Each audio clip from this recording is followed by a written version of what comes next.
Hello everyone, I'm Lex from Gentry Collectables, and I'm going to be talking a little bit about costume jewelry. Tips, tricks, what to look for, what to avoid when you're trying to find high quality versus low quality costume jewelry, and also a quick little overview on pearls, the difference between faux pearls and real pearls, good quality versus bad in both genres, because someone asked for a little more clarification on pearls.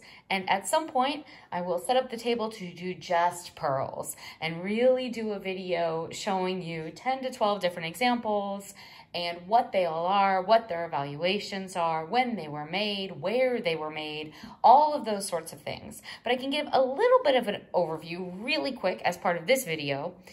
When you're looking for pearls, if you're looking for good quality faux pearls, one of the easiest rules to apply is to avoid seams.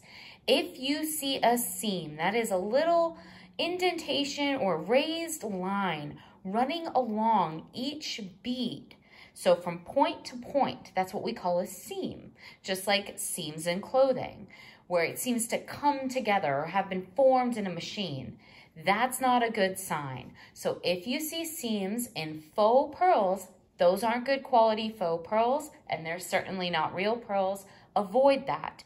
If they have flat edges, like one side of each pearl is flat because it's been pressed out of a mold. So there's a side that's uniformly not round.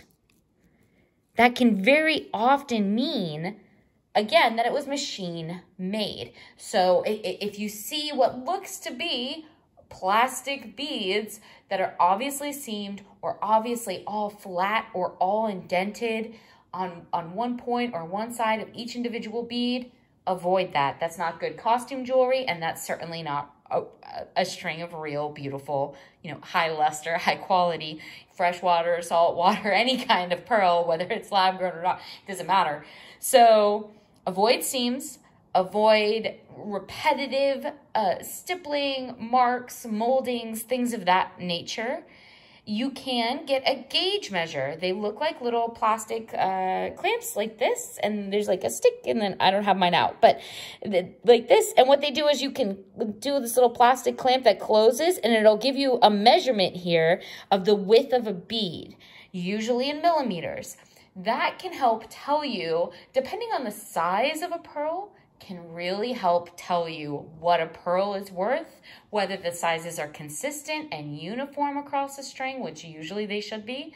That's a higher quality, so you can look for that. Make sure there are knots in between each pearl. Good knots, good design. There should real pearls should have a knot between each pearl inside that. Generally, it's silk. It's a high tensile strength silk. And each little knot is individually put between each little pearl on the strand or the string, because you don't want your pearls to rub together. In fact, good rule, you don't want your pearls to touch anything other than your clothes and your chest ever, for any reason, always. So that's why those little knots are there, to keep them from rubbing together, to keep them from creating damage against each other. But also, when you're storing your pearls, don't put them in little cloth bags where they're going to rub up against each other. That creates the same bad effect, right? Don't put them against other metals. If you're dropping them into a jewelry box, they should be in their own box, laid flat, so that they're not rubbing against each other. Or if you have a jewelry box with compartments, they should have their own compartment.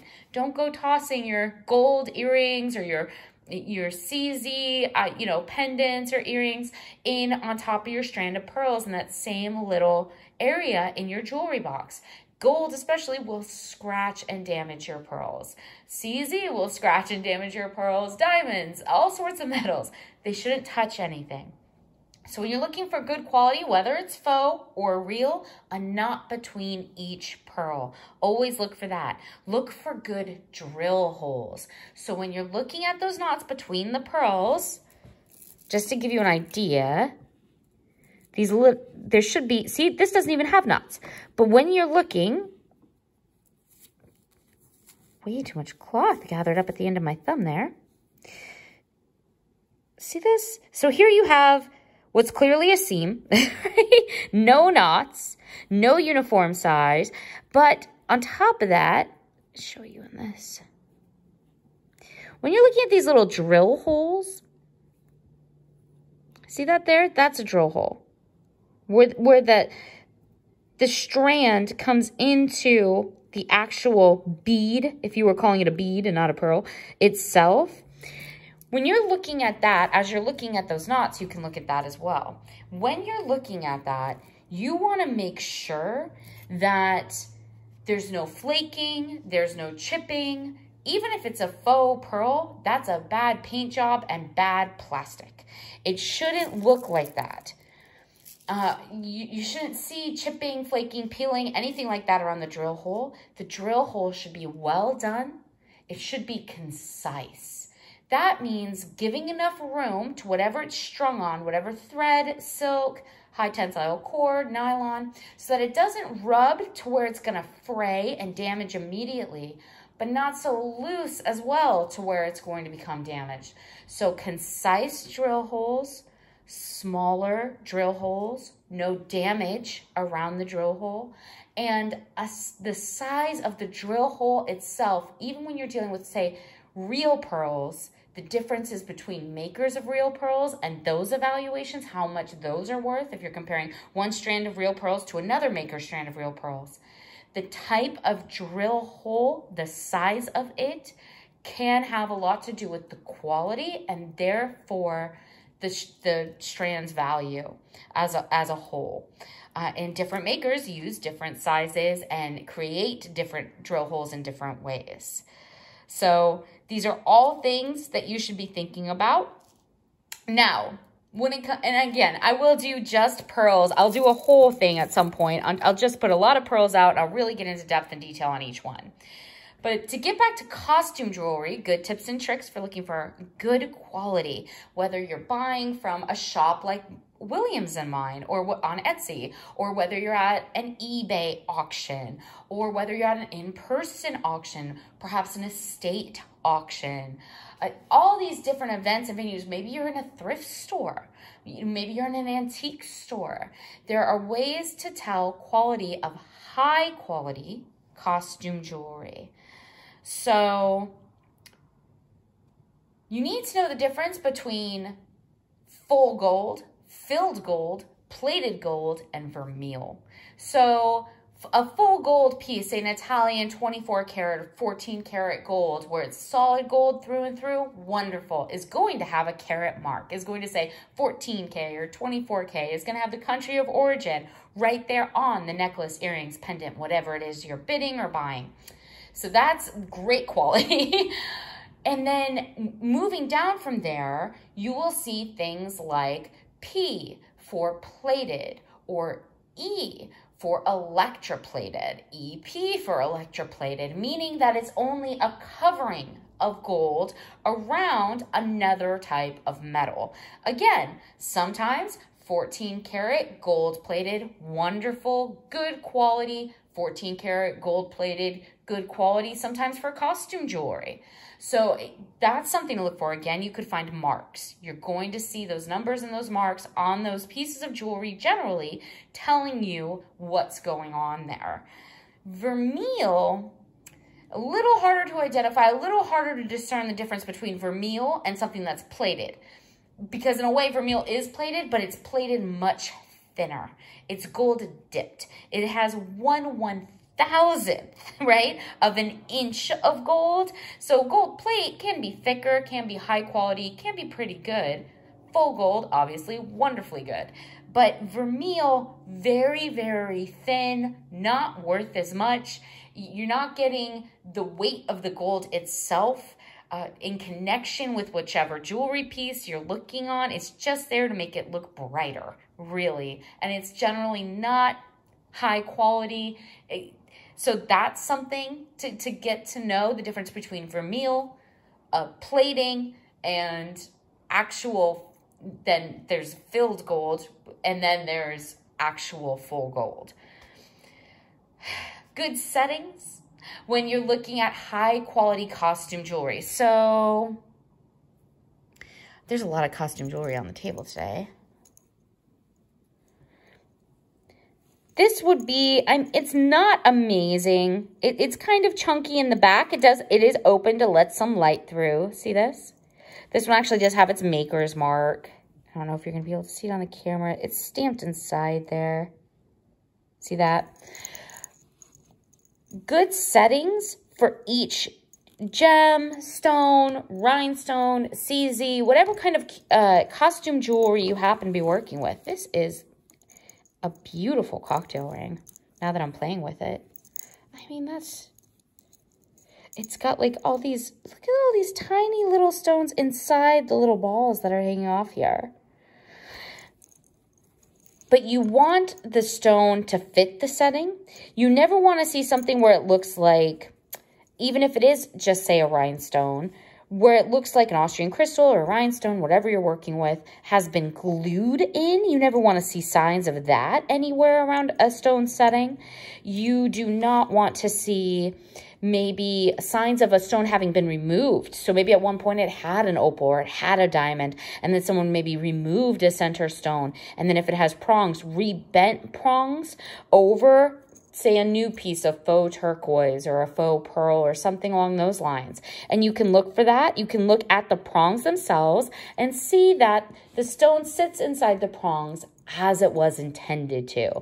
So the prongs shouldn't be covering the stone. They shouldn't have signs of damage. They shouldn't have signs of being bent, all those sorts of things. They also shouldn't be too high in profile. Maybe someone put a smaller stone than the stone that used to be in there, and now the prongs are sticking way, way out. That's another way to tell if a stone's been reset. So the stone's settings, the way it's set, you want to look for good settings. You want to look that the settings hold all stones in place. The setting, if you flip it over and you look in the back and say you're dealing with a brooch, with a lot of individuals say Austrian crystals or something along those lines, rather than a ring like this.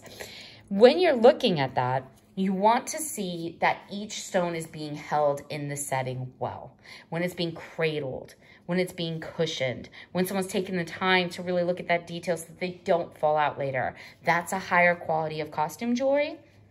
When you're looking at the back of objects, see like this, see all this stippling? That's what this is called. See all this kind of rough form stippling in the center of that brooch there? So stippling is generally later 20th century, and that means it's worth less than earlier 20th century costume pieces. If a piece is stamped out, it's generally, again, so if the metal is just pressed out, see stamped metal, generally worth less, not worth as much, versus, you know, hand-formed, or when each stone is in a setting correctly. Stamped out metals tend not to be worth as much. They're not as good as a high-quality casting of metal. So you want higher casting of metal would be, say you had a brooch that maybe you have a Parisian cat brooch. So, and in this piece, rather than it just being a flat, two-dimensional piece of metal, whether it's vermeil or 14-karat plate or what have you, rather than having it just be stamped out, if the cat is a full three-dimensional form and there isn't stippling on the back, and it's clear that it's been cast as a whole piece, meaning the mold that was used was filled with metal as a whole rather than just punched out of a press, that's worth more. So well casted, high quality, especially 3D casted metals, worth more than stamped out metals. When the difference too in the age of a piece, say the difference between 1940s, you know, to 1965, let's say you're looking at a brooch that's from that time period, that could be worth, or like 1940s up until 1959, let's say that could be worth up to $65 for a good high quality piece of costume jewelry or more. But a piece from 1960 forward, so anywhere from 1960 to 2020, could be worth as little as $25. even if it's still a high quality piece by a great designer. So one of the things you need to get to know is whether or not pieces have stippling on the back. Pieces without stippling tend to be older, and it can be up to, you know, even in a small brooch of comparative value between two that are generally the same in all other ways, up to a $40 to $50 price difference right off the top, because one was made in the 40s and one was made in the 60s or 70s or 80s. So stippling is something to keep an eye out for. Dark metals, like dark toned metals, when you flip a piece over, and instead of finding like here, you flip this piece over and you find that same kind of gold. Again, this is stamped, see that? But when you find the same type of gold that you see on the front that you'd expect to find, that same golden color, not gold as if this is 24 karat, it's not, this is costume jewelry. But that's a good thing. When you flip a piece over and you suddenly find a dark lead colored toned metal back here in contrast to whatever you're seeing on the front, that's lower quality. That's going to be a lower quality piece. You don't want to see that. You don't want to see a lot of stippling. Stippling, dark metals on the back, low quality, generally. Vermeil, lower quality than plated or actual gold. You want to see all your jewels held well inside of their pins.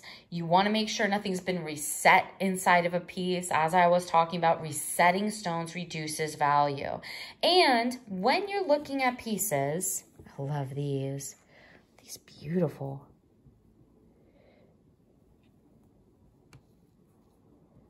Just really nice. When you're looking at pieces, you want to get to know, even when you're, say, dealing with natural stones, and I bet I have some natural stones in this room. Oh, that's a great mark on these too. I mean, it would be. See how the settings of this, each little stone has a mold of the metal holding that stone. That's high quality. See that? It's not just a flat back. It's not a lead colored, just solid metal across the back, but instead, see, open it up. Even with my gloves on here, it's a little hard. See? A good setting. That's a higher quality piece. So, and when you're dealing, say, with natural stones, and I think I have some. Let me see if I can grab some for you really quick.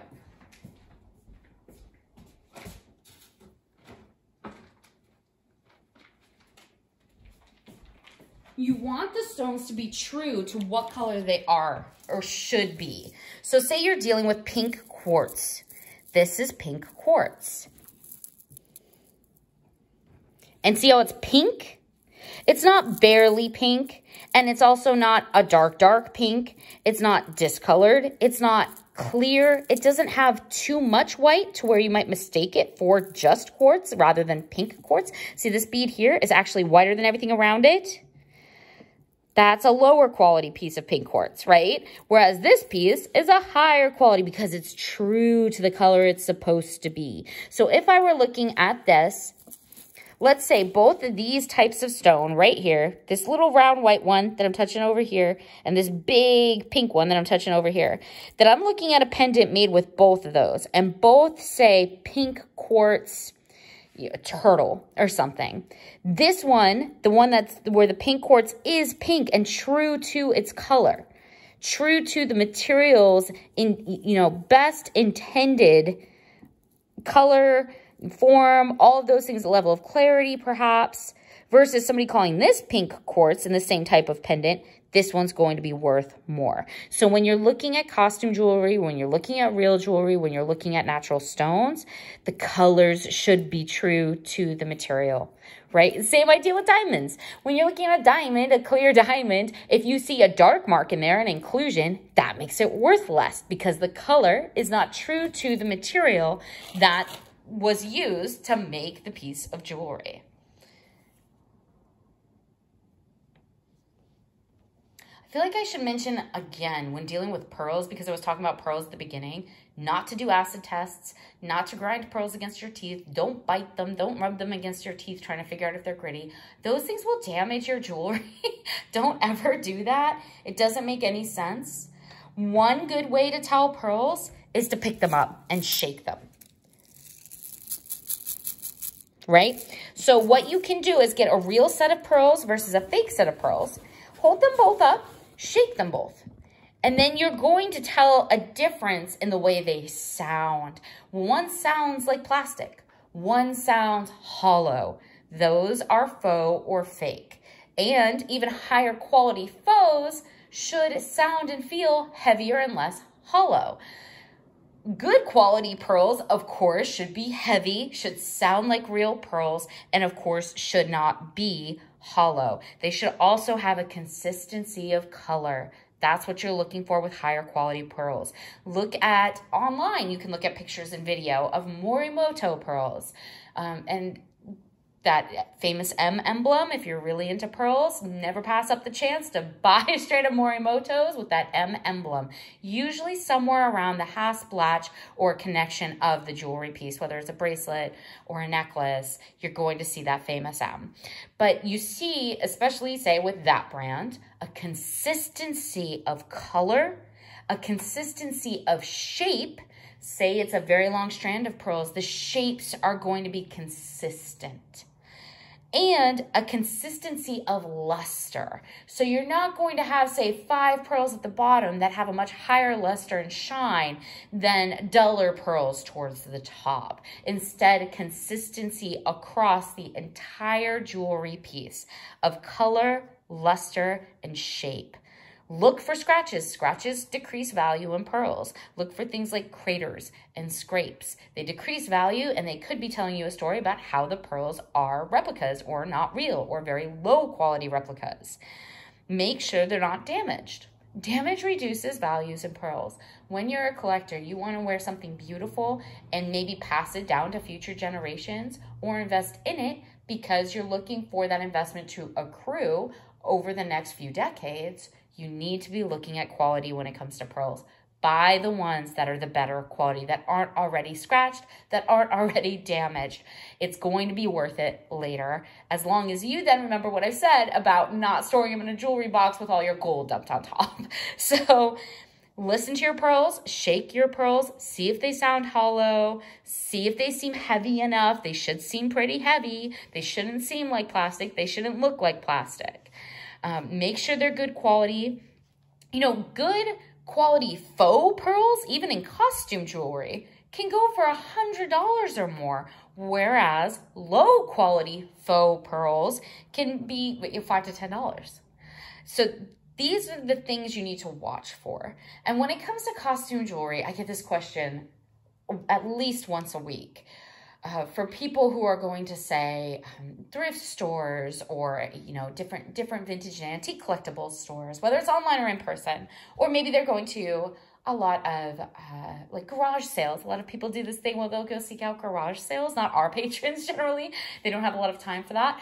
But, you know, what do you look for? Like if I'm looking for stamps, because I can read the stamps and I've learned to look for stamps on the back of high quality, good costume jewelry because I like it and I want to collect it and I want better, you know, makers. You should be looking, you know, what names do I look for? You should be looking for Trifari, Napier, Monet, Sarah Coventry, very well known, very desirable, Diane von Furstenberg, not that old, but very desirable, Givenchy.